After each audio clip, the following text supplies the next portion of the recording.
নমস্কাৰ এই মুহূৰ্তত আহি পৰিছে সন্ধিয়াৰ কেইবাটাও গুৰুত্বপূৰ্ণ খবৰ। আজি হৈছে ৩ জানুৱাৰী।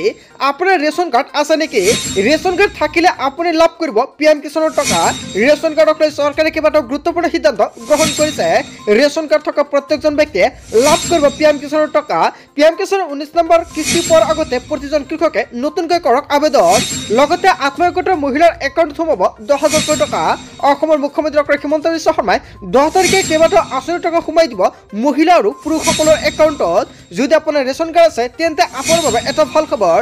লগতে চৰকাৰে নতুন বছৰৰ বাবে কেইবাটাও গুৰুত্বপূৰ্ণ সিদ্ধান্ত গ্ৰহণ কৰিছে মহিলা আৰু পুৰুষৰ বাবে। কেইবাটাও ৰাজনৈতিক খবৰৰ লগতে অৰাজনৈতিক খবৰ যুগুত কৰা হৈছে আজিৰ দিনটোত।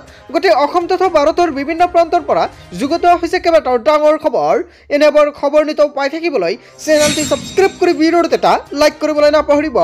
আজিৰ আমাৰ প্ৰথম গুৰুত্বপূৰ্ণ খবৰ হৈছে অসমবাসীৰ বাবে এটা ডাঙৰ খবৰ।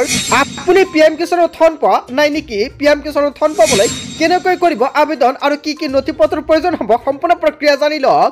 পিএম কিষাণৰ প্ৰত্যেকজন হিতাধিকাৰীৰ বাবে এটা ডাঙৰ খবৰ। যিসকল পিএম কিষাণ হিতাধিকাৰীৰ লিষ্টত নামটো অন্তৰ্ভুক্ত হৈ আছে সেইসকল ব্যক্তিৰ একাউণ্টত চৰকাৰে সোমাই দিব ১৯ নম্বৰ কিস্তিৰ টকা। কিমান তাৰিখত পিএম কিষাণৰ প্ৰতিজন হিতাধিকাৰীৰ একাউণ্টত ১৯ নম্বৰ কিস্তিৰ টকা সোমাই যাব। লগতে যিসকলে পিএম কিষাণৰ তালিকাত নামটো অন্তৰ্ভুক্ত কৰিব পৰা নাই সেইসকল কৃষকৰ বাবে এটা ডাঙৰ খবৰ আহি পৰিছে। নতুন বছৰত লাখ লাখ লোকৰ বাবে আহি গ'ল এটা ডাঙৰ খবৰ। শীঘ্ৰে পিএম কিষাণৰ ধন পাবলৈ অন্তৰ্ভুক্ত কৰক আপোনাৰ নাম।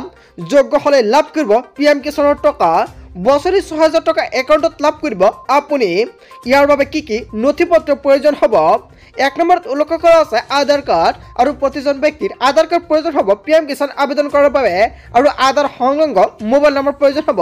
৩ নম্বৰত উল্লেখ কৰিছে ৰেচন কাৰ্ড থাকিব লাগিব। যদি আপোনাৰ ৰেচন কাৰ্ড আছে ৰেচন কাৰ্ডৰ লগত যিখন বেংক একাউণ্ট লিংক আছে সেইখন বেংক একাউণ্টত চৰকাৰে প্ৰদান কৰিব পিএম কিষাণৰ টকা। কৃষকৰ নামত থকা কৃষিভূমিৰ প্ৰতিলিপি লাগিব। কেৱল ইয়াৰ নহয় ৫ নম্বৰত উল্লেখ কৰিছে একচনীয়া তৌজি বাহিৰা লগতে আদি মাতৃৰ ক্ষেত্ৰত কৃষকসকলে চক্ৰ বিষয়ৰ পৰা আহৰণ কৰা ভূমিৰ প্ৰমাণপত্ৰ দিব লাগিব। আৰু ৬ নম্বৰত উল্লেখ কৰিছে ডিবিটি সক্ষম হোৱা আধাৰ সংযোজিত একাউণ্ট নম্বৰ দিব লাগিব। আধাৰ প্ৰমাণীকৰণৰ পিছত ইKYC কৰক। আৰু যিসকল ব্যক্তি এতিয়ালৈকে ইKYC কৰা নাই ১৯ নম্বৰ কিস্তি পোৱাৰ আগতে অতি শীঘ্ৰে ইKYC কৰি লৈ লওক। আৰু বেংক একাউণ্টত ধন লাভ কৰিবলৈ বেংকৰ সৈতে আপুনি যোগাযোগ কৰক। যদি আপোনাৰ বেংক একাউণ্টৰ লগত এতিয়ালৈকে আপুনি আধাৰ কাৰ্ডখন লিংক কৰা নাই অতি শীঘ্ৰে লিংক কৰি লৈ লওক। অন্যথা আপুনি পিএম কিষাণৰ ১৯ নম্বৰ কিস্তি নাপাব। ইয়াৰ বাবে মুকলি কৰা হৈছে হেল্পলাইন নম্বৰ। যদি পিএম কিষাণৰ নতুনকৈ আবেদন কৰাৰ বাবে কিবা আপোনালোকৰ অসুবিধা হৈ থাকে বা আপুনি আগতে পিএম কিষাণ টকা পাইছিলে এতিয়া পিএম কিষাণৰ টকা পোৱা নাই তেনেক্ষেত্ৰত নিশ্চয় আপোনাৰ বাবে চৰকাৰে মুকলি কৰিছে ট'ল ফ্ৰী নম্বৰ আৰু ফোন নম্বৰটো হৈছে 036128000213 নম্বৰ। এইটো নম্বৰ আপুনি ছেভ কৰি ৰাখক। এতিয়া আপুনি কল কৰি সম্পূৰ্ণকৈ তথ্য জানিব পাৰিব আপুনি কিহৰ বাবে টকাটো পোৱা নাই বা যদি আপুনি ভাবিছে নতুনকৈ আবেদন কৰিব তেনেক্ষেত্ৰত আপোনাক সম্পূৰ্ণকৈ সহায় কৰা হ'ব এইখন ট'ল ফ্ৰী নম্বৰৰ জৰিয়তে। পুৱা ১০ বজাৰ পৰা সন্ধিয়া ৫:৩০ বজাৰ ভিতৰত ফোন কৰক। এই নম্বৰতে নাম অন্তৰ্ভুক্ত হ'লে আপুনি লাভ কৰিব পিএম কিষাণৰ টকা। যদি নামটো অন্তৰ্ভুক্ত কৰাৰ সময়ত কিবা আপোনাৰ অসুবিধা হয় নিশ্চয় কমেণ্ট কৰি জনাব, সম্পূৰ্ণকৈ সহায় কৰি দিম। তাৰপিছত অসমবাসী ৰাজুক জনাইছো আমাৰ পৰৱৰ্তী খুবেই গুৰুত্বপূৰ্ণ খবৰ লগতে এটা ডাঙৰ খবৰ। মাঘ বিহুৰ পূৰ্বে লাখ লাখ মহিলাৰ বাবে আহি গ'ল এটা ভাল খবৰ। মনত ৰাখক এটা তাৰিখ ১০ জানুৱাৰীত লাখ লাখ লোকৰ একাউণ্টত সোমাব টকা। মাঘ বিহুৰ পূৰ্বে লাখ লাখ মহিলাৰ বাবে আহি গ'ল এটা ভাল খবৰ। ৰেচন কাৰ্ড অৰুণোদয় থকা লাখ লাখ মহিলাৰ বাবে আছে এটা ডাঙৰ খবৰ। এই দিনটোতে প্ৰতিগৰাকী মহিলাৰ একাউণ্টত সোমাব ধনৰাশি। প্ৰতিগৰাকী হিতাধিকাৰীয়ে মনত ৰাখক ১০ জানুৱাৰী শুক্ৰবাৰৰ দিনটো কিয়নো আপডেট কৰি লওক আপোনাৰ একাউণ্টৰ KYC। অৰুণোদয় আঁচনি পোৱাৰ প্ৰতিগৰাকী মহিলাই লাভ কৰিব ১২৫০ টকাকৈ। নতুনকৈ অৰুণোদয় পোৱা মহিলাও পাব এই ধনৰাশি। ৰেচন কাৰ্ড থাকিলে আপুনি লাভ কৰিব মাহেকত ১২৫০ টকাকৈ। ৰেচন কাৰ্ড থাকিলে আপুনি লাভ কৰিব নিৰাপত্তা। ৰেচন কাৰ্ড থকা প্ৰতিটো পৰিয়ালে লাভ কৰিব চাউল দাইল আৰু চেনি।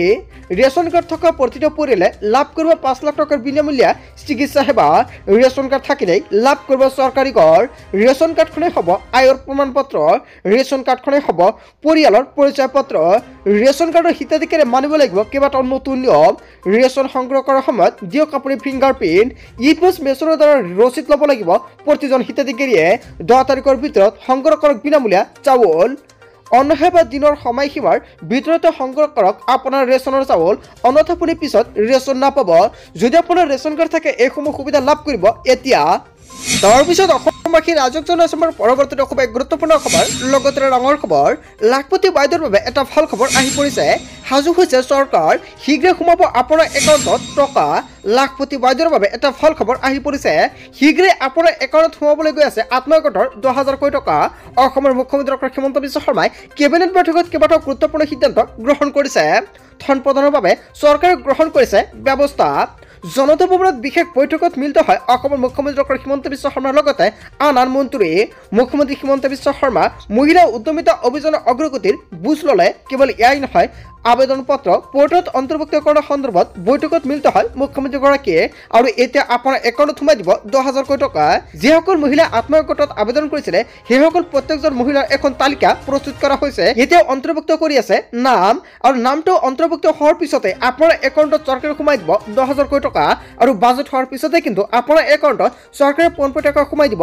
10,000 কোটি টকা মন্ত্ৰী ৰঞ্জিত কুমাৰ দাস আৰু অন্যান্য বিষয়াসকল উপস্থিত থাকে বৈঠকখনত আৰু কোনে কোনে আত্মসহায়ক 10,000 কোটি টকা লাভ কৰিব তাক লৈ বহুত মহিলাই চিন্তা কৰি আছে সো আপোনালোকে চিন্তা কৰিব নালাগে অসমৰ মুখ্যমন্ত্ৰী ডক্টৰ হিমন্ত বিশ্ব শৰ্মাই ফেব্ৰুৱাৰী মাহৰ 1 তাৰিখে মহিলা গোটৰ একাউণ্টত সোমাই দিব 10,000 কোটি টকা মাজত মাত্ৰ কেইটাদিনমান বাকী আছে আৰু আত্মসহায়ক 10,000 টকা পোৱাৰ আগতে প্ৰতিগৰাকী মহিলাক অসমৰ মুখ্যমন্ত্ৰী ডক্টৰ হিমন্ত বিশ্ব শৰ্মাই আহ্বান জনাইছে যাতে সেইসকল মহিলাই বেংক একাউণ্টৰ লগত আধাৰ কাৰ্ড বেংক একাউণ্ট আৰু এনপিচিআইৰ লগতে ডিবিটি লিংক কৰি ৰাখে কিয়নো যেতিয়া চৰকাৰে টকাটো প্ৰদান কৰিব ডিবিটিৰ মাধ্যমত প্ৰদান কৰিব যাতে আপোনাৰ একাউণ্টত পোনপটীয়াকৈ অতি সহজতে সোমাই যাব পাৰে তাৰ বাবে অসমৰ মুখ্যমন্ত্ৰী ডক্টৰ হিমন্ত বিশ্ব শৰ্মাই আহ্বান জনাইছে যাতে এইকেইটা কাম আপুনি কৰি ৰাখে নহ'লে আপুনি আত্মসহায়ক 10,000 কোটি টকা নাপাব অসমৰ মুখ্যমন্ত্ৰী ডক্টৰ হিমন্ত বিশ্ব শৰ্মাই আত্মসহায়ক প্ৰত্যেকজন মহিলাৰ বাবে কেইবাটাও নতুন নিৰ্দেশনা জাৰি কৰিছে তাৰপিছত অসমবাসী ৰাজক জনাইছে আমাৰ পৰৱৰ্তী খুব গুৰুত্বপূৰ্ণ খবৰ লগতে ডাঙৰ খবৰ 15 টকাকৈ আহিব বিদ্যুতৰ বিল কেনেকৈ লাভ কৰিব এই সুবিধা